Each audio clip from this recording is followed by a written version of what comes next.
I don't know. What are we feeling today?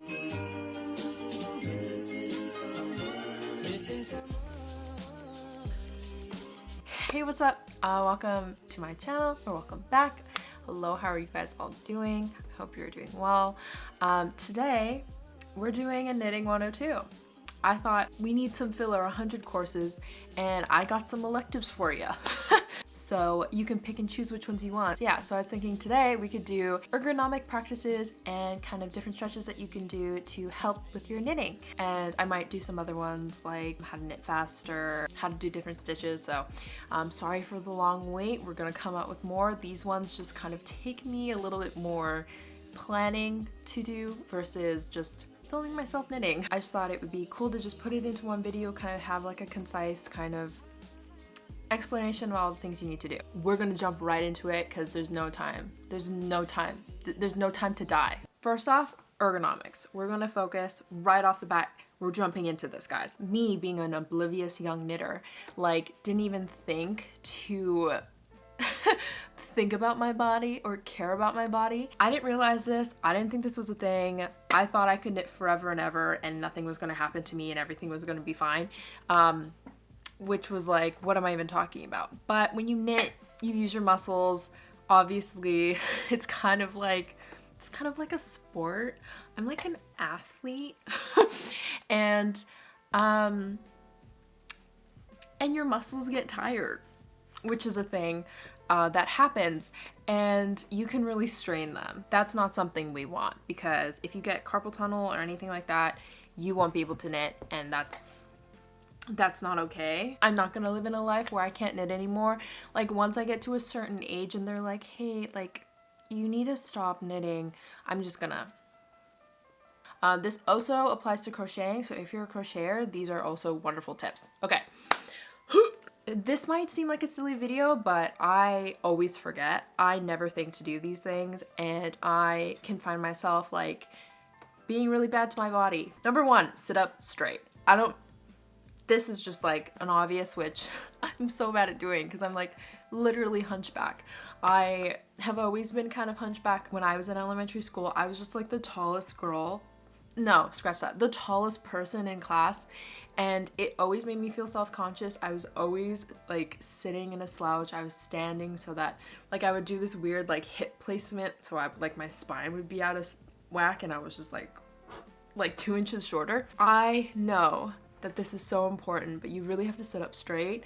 Don't want anything bad to happen to your back because you are knitting or crocheting and doing this for a really long time. Like it's going to hurt you in the long run. I want you guys to have some good posture. Okay, next, number 2, you want to have your hands, like I guess you want to have your arms in a really like 90-degree angle, so you want them really placed up on your lap. So when you're knitting, have it like really close to your lap. You don't want to be like holding it, even though I do that in the videos.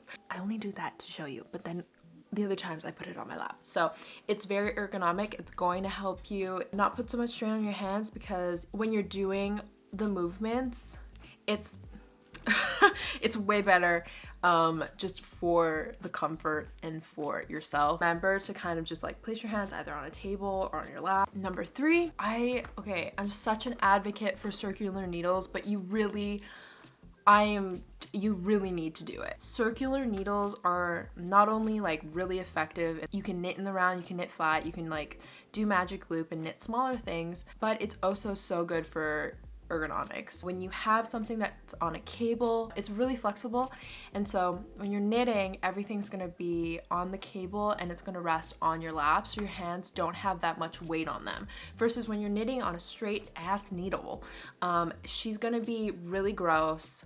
Like you're knitting, but the weight of your like piece is going to be at the edge. I mean, yes, you might get them good muscles, it's gonna strain you in the long run, and we don't want that. So knitting, especially when you do it for a long time, it can hurt your hands. So if you get any muscle pain, if you feel like your wrists hurt, your palms hurt, your fingers hurt, like anything, any sort of feeling, just like listen to your body and stop knitting. Like don't try to like knit through the pain. It's not worth it at all. Like your body is telling you that she's tired. Repetitive strain injury, it's so scary because you can do permanent damage to your hands, and your hands are so important. Like, I cannot stress this enough. Knit responsibly. I should coin that. Number 4? Oh God, I don't know where I am at. I really don't want to have missed a third one. What was I saying? Number 4, knit in smaller increments. I know I'm someone who's just like ready to sit down, do the project, knit as much as I can, and just grind, you know? But that's really bad for your hands. Honestly, everything is so bad for your hands. Just like, you gotta be really nice to her, or she will be damaged forever. I have like this weird timer. It's supposed to be for productivity, but I mean, you can kind of do it on your computer or whatever. But it's like a 30-minute timer, and I try to use this, but sometimes I kind of forget. It's just to tell you, like, knit for 30 minutes, take a break, kind of stretch in between, and then get back to knitting. I watched this video that was talking about compression gloves, or like fingerless things that can help with like circulation. I've really thought about it. It would definitely help you, so if that's something you want to check out, go for it. Number 5, I hope, if I'm wrong, editing Tiffany, I'm so sorry. Now to like the actual knitting and how you can make that more ergonomic. Try to knit less tense. I know it's super hard when you're first learning to not hold and like hold it really tight and use a lot of tension, but once you get kind of more comfortable, definitely like have like the lightest grip on your knitting needles, just like barely holding, like you're like holding a little thing, and it doesn't need a lot of like grasp to it. Just try to be as gentle as like, just think of knitting as like a calming process. We're all here to just chill and relax, and there's no need to be like tense and like trying to wrap it as tight as possible. Honestly, it's okay if your stitches are a little loose. That will definitely just help with the tension. So tip number 6 is use less motion, especially with English knitting. I think there's a way you can hold your yarn so that you use less motion when you're wrapping around the needle, but I've turned to continental. So continental is when you use your left hand to wrap the yarn around the needles instead of using your right hand. I really enjoy it. I find that I use way less movement. It feels like less straining on my hands, and I find that I go way faster. It's definitely beneficial. I use a Portuguese type of knitting for purling, which I find is really like, it's fast and it's also ergonomic because I use less motion. As long as the motion is less, you're doing less, it's not hurting your hands as much, you're not doing as more things, you know? I don't know. Maybe this is too self-explanatory. Maybe I shouldn't be making this video. Oh my god, I was gonna do another tip, but I totally forgot. But I've also found that it's really good to kind of switch up your style of knitting. So if you know English and continental, it really helps to kind of switch back and forth. So like knit a bunch continental and then switch English and like go back and forth, because then your hand is doing less of the same motion, and so it's not straining the muscle and doing like the same thing over and over again. So if you change it up, at least your hand gets like, it gets to do different stuff, so you can knit more. Okay, now that we're done with the tips on how to knit more ergonomically, I have some stretches that I want to share with you that you can do in between your knitting sessions. I'm not making words make sense.